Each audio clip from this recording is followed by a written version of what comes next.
I never imagined my life would feel this small. The bills were stacked like a wall. I couldn't climb rent overdue, lights, flickering fridge mostly empty. I was doing everything I could to hold on, but the ground beneath me kept slipping. Wasn't lazy, I worked hard. Every day, I showed up at the office, 10 minutes early, stayed, 20 minutes late, smiled through the weight of it all, but smiling didn't pay bills and responsibility, didn't write checks. It had been 4 months since my divorce. Not the explosive kind, just a slow, quiet drifting away until one day he left, and the silence in the house never left with him. I thought I'd be okay. I always thought I was strong. But strength doesn't keep the heat on. And I was tired of being strong. I was tired of waking up to a cold apartment and colder mornings. The office was my only escape. It was a small firm, 10 people on a good day. But I liked the routine I liked. Feeling needed, even if it was just remembering birthdays or keeping things organized. My boss, Mr. Whitaker, was a quiet man, late 30s, serious always, buttoned up, the kind of person who noticed everything but said very little. We barely talked outside of work needs. He was professional, respectful, and entirely unreadable. That day I stayed late to finish organizing invoices. My mind was racing. My account was overdrawn again, and I had no idea how I was going to pay rent. It was the first of the month tomorrow. I felt the tears before I could stop them. Silent, frustrated, helpless tears, I sat there at my desk hoping the office would stay empty so I could fall apart without an audience. I didn't hear him come in, just the soft shuffle of shoes, and then, "Are you all right?" I wiped my face quickly, forcing a smile that didn't reach my eyes. "Just tired," I said, hoping he'd nod and leave. But he didn't. He leaned on the edge of my desk, not in a condescending way, but casual, like he was inviting me to drop the act. "You've been holding a lot together," he said. It wasn't a question. I didn't know what to say. I didn't want pity. I didn't want to be anyone's charity case. "I don't mean to intrude," he said carefully. "But if there's anything I can do." There was something in his voice, gentle, not rehearsed. I wanted to trust it, but my pride stood in the way. "It's just rent," I blurted out. Before I could stop myself, "I'll figure it out." He paused. "I have something unusual to ask you."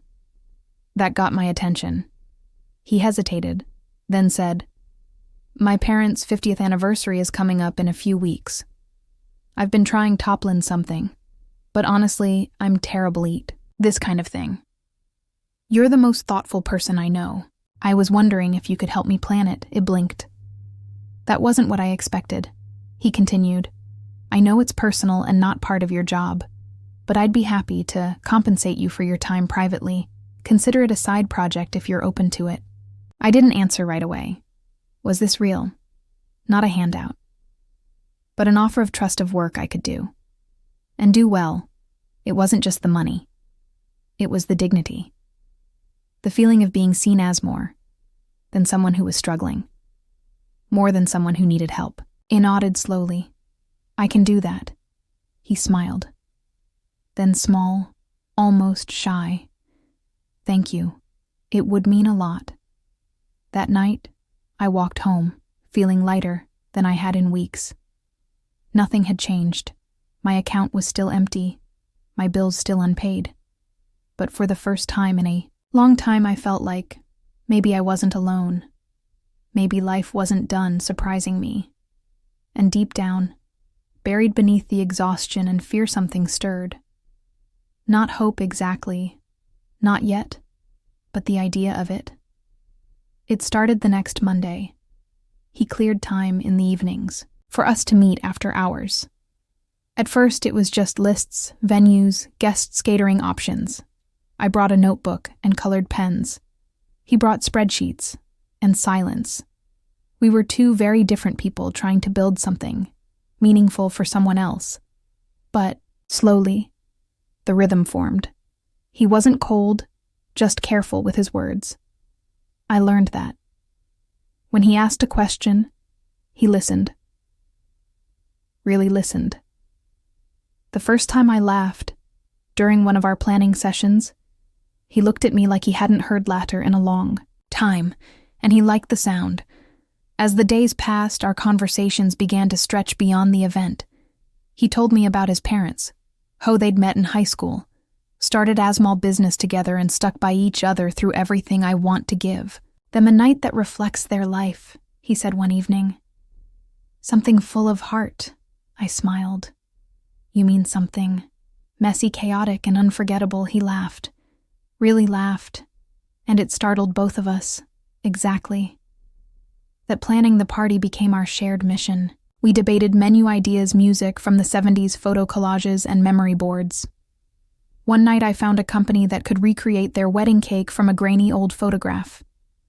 His face lit up. You really think of everything? He said. Softly. I shrugged suddenly. Shy details matter. One night as we sat side by side comparing floral arrangements, his hand brushed mine. Just a second, maybe less. But something passed between us. We both looked down, then looked away. Nothing was said, but everything shifted. We worked late that night, and the next, it wasn't just about the party anymore. It became the best part of my day. Those quiet hours where I wasn't just an employee, I was part of something I mattered. One evening we ordered takeout and stayed longer than usual. Between bites he told me about his last relationship. She left because he couldn't find the balance between ambition and affection. She said, I lived in spreadsheets. He said, trying to smile. I get it. I said, I used to be married to someone who stopped looking up from his phone long enough to see me leave. His eyes softened. How did you do it? Walk away? I didn't have a choice. It was either lose myself or lose the marriage. I picked me. He nodded slowly, like he understood more than he let on. You're strong. No, I said quietly, just tired of pretending silence. Settled between us again. But it didn't feel uncomfortable. It felt honest. That night, he walked me to my car. The air was cool, and I could see his breath when he spoke. I look forward to this. To a U.S. working together. I wanted to say I did too. I wanted to tell him that for the first time in years, I felt awake again, seen, appreciated, capable. But the words stayed stuck in my throat. Instead, I said, me too. By the second week, we were finishing each other's thoughts. He'd bring something, and I'd already have it on my list. I'd make a suggestion, and he'd already emailed the contact. There was an ease between us that had nothing to do with the party anymore. It was unspoken, but it filled the space between us like music without words. He came into the break room one morning with 2 coffees. I figured you could use a second cup. I took it with a surprised smile. Are you reading my mind now, just your routine? He said with a wink. That small gesture meant more than any bouquet of flowers ever could. It meant he noticed that I wasn't invisible. I caught myself watching him sometimes, the way he rolled up his sleeves, the way he smiled when something came together. He was handsome. Yes, but it was more than that. It was the way he carried himself, quiet strength, unforced kindness. And every time I caught him looking at me, he didn't look away. Not anymore. I wasn't foolish. I wasn't rushing toward anything. But something was growing between us. Something gentle, sincere. Something I hadn't let myself hope for in years. And I started to wonder not just about the party or the project, but what would happen when it was over. The anniversary arrived on a cool Saturday evening, the kind that whispers of beginnings. Everything was ready. The lights strung up in soft gold, the tables dressed in linen and roses, the photo wall arranged like a museum of love. Every detail we had poured our time into now stood as assolent witness to what we had built together. Guests began arriving just after 6. His parents stepped through the doors holding hands, their faces full of wonder. The music, the decor, the slideshow. We had captured their story. I watched from the side as his mother cried at the sight of her wedding cake replica, and his father held her a little closer. He stood beside me, his hand brushing Thesmol of my back. "You did this," he whispered. I shook my head. We did. For the first time in weeks, I wasn't thinking about bills or what came next. I was present. The moment felt like a breath I'd been holding finally released. Later in the evening, we took our seats, and I noticed how his gaze kept finding me across the room. There was something quiet and steady in it. Something unspoken that held weight. People smiled at us like they could see it too. Whatever it was, we weren't naming. Then came the toast. He stood at the mic glass in hand, looking nervous in a way I'd never seen. "Tonight is about my parents," he began, his voice clear. "But it's also about something else. About recognizing the people who hold us up when we don't even know we need it." He looked straight at me. This celebration wouldn't have happened without someone who reminded me what it means to care deeply, to show up, to listen. Someone who reminded me that love isn't just something we remember. It's something we choose every day. I felt the room melt away. There was only him and those words, and the way they wrapped around my chest. I didn't know what to do with all that emotion. I excused myself to the hallway, suddenly breathless. Moments later, he followed. "Did I say too much?" he asked. "No," I said. "You said everything." We stood insolence, hearts pounding louder than any music playing inside. He reached out, but not forcefully. Just a gentle touch to my arm. "I've been thinking about what happens when the party ends," he said quietly. And I realized I don't want this to end. I looked up at him. The question I'd been afraid to ask now, unavoidable. "Are you sure?" He nodded. "I've never been more certain. You walked into my life when I wasn't looking for anything. But somehow, you became the thing I didn't know I was missing." I didn't answer right away. The weight of his words filled the space between us. My mind flickered with doubts. Was this just the glow of a shared project? The high of success? Or was it something more? But deep down I knew, because I felt safe when I was near him. I laughed. More stood taller, breathed deeper. This wasn't a rescue. It was a connection. We walked back inside, together, not touching, not speaking. But the air between us had shifted. People were dancing. His father winked at him. His mother hugged me like I was family. Then the song changed. An old ballad from the 70s. He extended his hand. "Dance with me." I took it. We didn't talk during the dance. We didn't need to.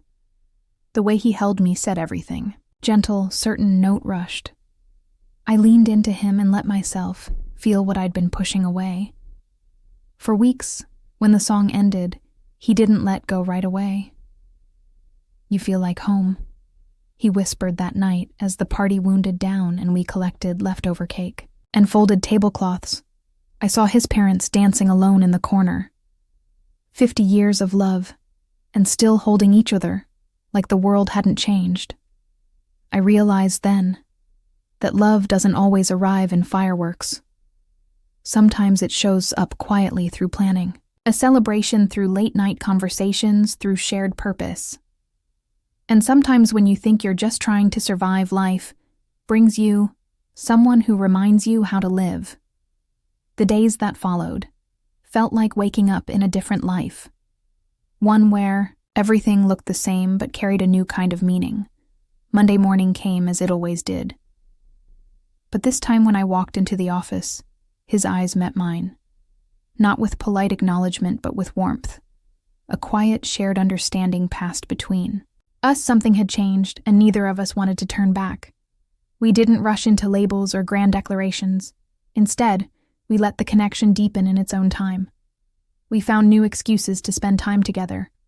coffee runs that turned into walks in the park, project updates that became hour-long talks about childhood memories, past heartbreaks, and favorite books. There was no pressure, no pretending, just two people rediscovering joy in the presence of each other. One Friday evening, as we sat side by side, in his office finishing up reports, he leaned back in his chair and asked, "When's the last time you did something just for you?" I thought about it. I can't even remember. I've been so busy just surviving. He smiled. Then let's change. That weekend, he planned a small getaway, a drive out to the coast, where the world slowed down. There was no itinerary, no rush, just quiet mornings, with coffee on a balcony, the sound of waves, shared glances that spoke, volumes, and laughter that came more freely with each passing moment. We talked about everything. What scared us, what we wanted, what we'd lost. He admitted how lonely he'd been, even surrounded by people. I confessed that I had stopped believing someone could truly see me, not as a burden, not as a fixer, but as a woman, deserving of care and love. On the final morning of the trip, we walked the shoreline just after sunrise. He took my hand, not in a dramatic gesture, but with purpose. "I don't want to be just chapter in your story," he said softly. "I want to build something real with you." I squeezed his hand, the salty wind catching my hair. "I never expected this," I said. "You weren't in my plans." He chuckled. "You weren't in mine either. But maybe the best. Things aren't planned. Back in the city, life resumed at its pace. But we were different, stronger, more grounded. And though bills still arrived and responsibilities still weighed heavy, they didn't feel as crushing. Because now I had someone beside me. Not to fix everything, but to face it with me. I paid my rent on time that month, not just from the extra income the project had brought, but because I had found a renewed energy. I started budgeting better. I asked for a raise, something I'd never had the courage to do before, and got it. I wasn't just surviving anymore. I was building. What we had wasn't perfect. There were days of miscommunication, moments of insecurity, but there was also patience and laughter, and a willingness to keep choosing each other. That made all the difference. His parents invited me to dinner a few weeks. Later, his mother hugged me with that same warmth from the party and whispered, "I knew when I saw you two that night. This was something special." I smiled, because she was right. Months passed, and what began as a desperate moment in an empty office had become the foundation of something beautiful. Love didn't rescue me. It reminded me of who I was, of what I deserved. It challenged me to open heart to trust again. And every time I looked at him, whether across a meeting table or from across the pillow, I felt it, not a fairy tale, but something better, real, earned, true. They say love shows up when you least expect it. I think that's only half true. Sometimes it's already there, quiet, steady, waiting for you to stop, looking through it and finally see it. And when you do it, changes everything. There was a moment, a few months later, when I caught my reflection in the mirror and didn't recognize the woman staring back. Not because she looked different, but because she felt different, stronger, lighter, happier. It wasn't the kind of change that happens overnight. It was quiet, built from days of small decisions, tiny risks, and one unexpected connection that turned my world upside down. He and I had found a rhythm, one that wasn't perfect but was real. Wes still had our separate lives, jobs, obligations, family, but we showed up for each other in the ways that mattered. He made space for me, and I let myself take it without apology. One evening, after a long day, we sat together on my couch. No big plans, no special occasion, just us. He ached for my hand like he always did, and said, "You've changed everything for me." I smiled. "You reminded me of everything I forgot I could be." We didn't need fireworks or dramatic gestures. We had something better. Consistency, kindness, and a quiet passion that lived in the way he remembered how I took my tea or how I knew when. He needed silence instead of words. It wasn't about who saved who. It was about two people who had lived enough life to know what they didn't want and finally found in each other what they did. Some nights, I still think about how it all began with bills stacked on my table and a pit in my stomach. I never expected help, let alone something as extraordinary as love. But looking back, I realized that rock bottom was the foundation for something greater. He didn't come into my life to rescue me. He came to remind me that I could rescue myself and that maybe I didn't have to do it alone. This wasn't just a love story with a romantic touch. It was a story about trust, second chances, and how sometimes the most unexpected person can change your life, not with grand promises, but with the simple act of seeing you. And in the end, that was the most shocking truth of all. Not that I fell in love with my boss, but that for the first time in a long time I fell in love with myself.